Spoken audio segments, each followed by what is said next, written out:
Assalamualaikum warahmatullahi wabarakatuh. Pada pertemuan ini, saya, Asep Surahman, akan sharing terkait APD. Elemen kompetensi yang pertama yaitu mempersiapkan APD yang diperlukan di tempat kerja. Referensi terkait APD diantaranya adalah pertama, Undang-Undang Nomor 1 Tahun 1970 tentang K3. Kedua, Undang-Undang Nomor 13 Tahun 2003 tentang Ketenagakerjaan. Ketiga, Permenaker Nomor 8 Tahun 2010 tentang APD. Dan keempat, ada prosedur Rekon Nomor Rekon PR 408 tentang APD. Tujuan dari learning sharing ini adalah Bapak dan Ibu dapat menentukan jenis dan spesifikasi APD sesuai faktor bahaya di tempat kerja. Bapak dan Ibu dapat mengidentifikasi jumlah dan ketersediaan APD sesuai kebutuhan di tempat kerja. Dan Bapak dan Ibu dapat mempersiapkan prosedur penyimpanan, penggunaan, pemeriksaan, dan pemusnahan sesuai dengan standar yang berlaku. Alat pelindung diri, berdasarkan Permenaker Nomor 8 Tahun 2010, APD adalah suatu alat yang mempunyai kemampuan untuk melindungi seseorang yang fungsinya mengisolasi sebagian atau seluruh tubuh dari potensi bahaya di tempat kerja. Siapa yang menyediakan APD? Bapak dan Ibu, pengusaha wajib menyediakan APD bagi pekerja atau buruh di tempat kerja. Lalu bagaimana dengan standarnya? APD harus sesuai dengan standar nasional Indonesia atau standar yang berlaku. Apakah APD beli sendiri? Jawabannya tidak. APD wajib diberikan oleh pengusaha secara cuma-cuma. Nah, karena diberikan dengan cuma-cuma, maka kewajiban pekerja adalah menggunakan APD dan merawat APD. Jenis dan spesifikasi APD. Pelindung kepala, ada helm. Ini berstandar ANSI nomor Z89.1 tahun 2014 atau CSA Z94.1 tipe 1 kelas G. G ini singkatan dari general. Kelas G cocok digunakan untuk semua jenis pekerjaan dan pekerjaan yang berhubungan dengan listrik bertegangan 2200 volt. Dan kelas E. Kelas E digunakan untuk mengurangi resiko bahaya listrik dengan voltase tinggi bertegangan 20.000 volt. Selanjutnya ada pelindung pernafasan. Pelindung pernafasan ini dengan standar NIOS Titel 42 CFR 84 tahun 1995 label N.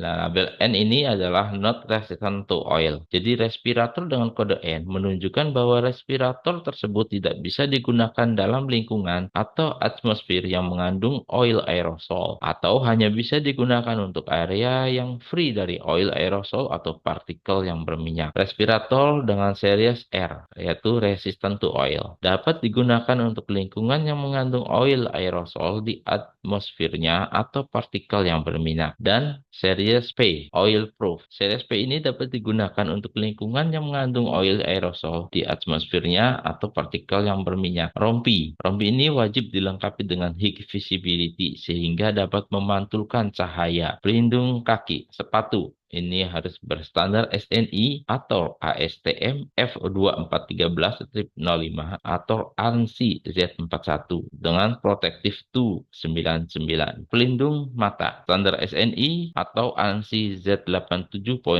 tahun 2003. Pelindung pendengaran, ANSI S3.19 tahun 1974 untuk NRR labeling dan ANSI S12.6 tahun 1997 untuk NRR testing. Full body harness. Full body harness ini harus berstandar ANSI Z359.1 dan wajib digunakan ketika Bapak dan Ibu bekerja di ketinggian dengan ketinggian lebih dari atau sama dengan 1,8 meter. Pelindung tangan, sarung tangan. Ini harus disesuaikan dengan jenis pekerjaan Bapak dan Ibu. Ada sarung tangan untuk elektrikal dan juga ada sarung tangan untuk pekerjaan dengan bahan B3. Jumlah dan ketersediaan APD sesuai kebutuhan. Bapak dan Ibu, untuk ketersediaan APD, maka APD disediakan sebanyak 120% dari jumlah pekerja. Saya ambil contoh untuk pekerjaan memotong, menggerinda, dan mengelas, yaitu pekerjaan panas. hot work. APD yang wajib digunakan yaitu helm, pelindung muka, untuk pengelasan ada welding cap, untuk pengerindaan ada face shield, pelindung badan atau apron, pelindung pernafasan, pelindung tangan, baju lengan panjang dan celana panjang, dan sepatu. Ini juga harus disesuaikan dengan potensi bahaya di tempat kerja. Ketika ada kebisingan, Bapak dan Ibu wajib menggunakan earplug, dan ketika bekerja di ketinggian juga harus menggunakan full body harness. Contoh yang kedua adalah pekerjaan rigging. APD yang harus digunakan adalah helm, kacamata safety, sarung tangan dengan high impact, rompi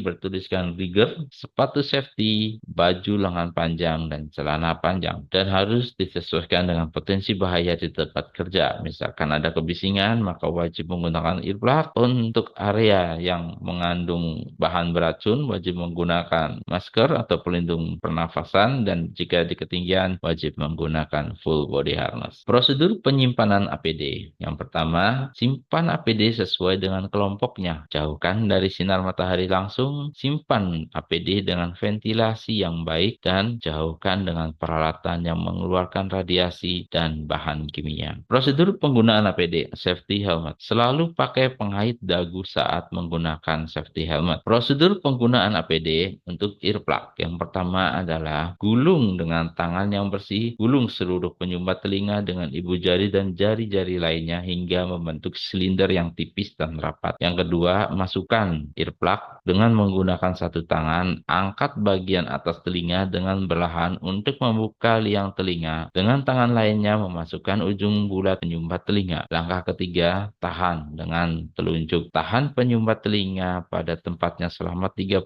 hingga 45 detik agar pas dan nyaman. Langkah keempat adalah benar. Bila dimasukkan dengan benar, sisi datar penyumbat telinga diposisikan di lubang telinga. Perhitungan penurunan tingkat kebisingan berdasarkan ANSI S3.19.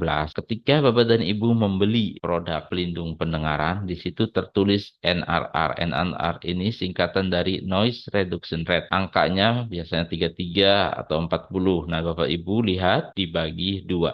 Contoh, ketika kebisingan genset adalah 85 desibel. Nah, ketika Bapak dan Ibu menggunakan earplug dengan NRR 33, maka kita dapat menurunkan tingkat kebisingan sebesar, kita hitung NRR-nya 33 dikurangin 7, lalu hasilnya dibagi 2, yaitu 13. Jadi kebisingan diturunkan menjadi kebisingan yang dihasilkan genset 85 desibel dikurangin dengan hasil perhitungan penggunaan earplug, atau 13, maka menghasilkan 72 desibel. Prosedur penggunaan full body harness. Yang pertama adalah pegang harness pada D-ring bagian punggung dan goyangkan untuk memastikan tidak ada bagian yang terpelintir. 2. Lepaskan gesper atau bakov dan lepaskan tali pengaitnya. Masukkan tangan satu persatu ke dalam tali. Yang ketiga, selipkan tali di bahu Anda dan sesuaikan ukurannya. Pastikan D-ring ditempatkan di tengah punggung di antara tulang belikat. Yang keempat, hubungkan tali kaki. Pastikan tidak terlalu kencang. Seharusnya telapak tangan bisa masuk saat diselipkan antara harness dan kaki Anda. Langkah kelima adalah sambungkan tali dada. Tali dada harus terpasang erat dan menjaga sabuk pengaman tetap pada tempatnya. 6. Sesuaikan tali pengait sehingga harness pas,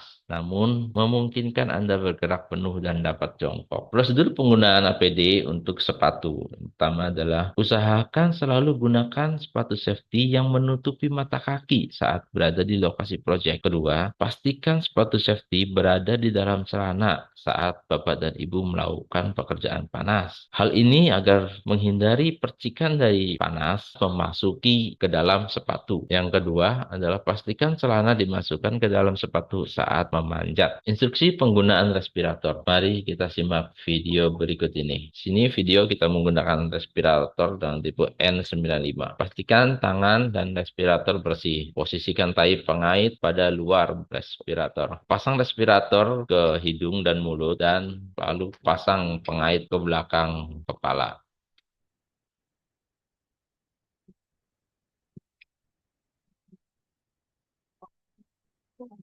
Pastikan respirator fit itu pas dengan muka Bapak dan Ibu ya, tidak ada jarak sehingga kedap udara. Ini prosedur melepaskan respirator. Lepaskan pengait dari belakang ke depan, hingga respirator benar-benar terlepas dari muka. Sekian video dari kami. Terima kasih atas perhatian Bapak dan Ibu. Kami informasikan jangan lupa mengisi kuis agar Bapak dan Ibu bisa dapat menyelesaikan part 1 dari learning sharing APD ini. Assalamualaikum warahmatullahi wabarakatuh.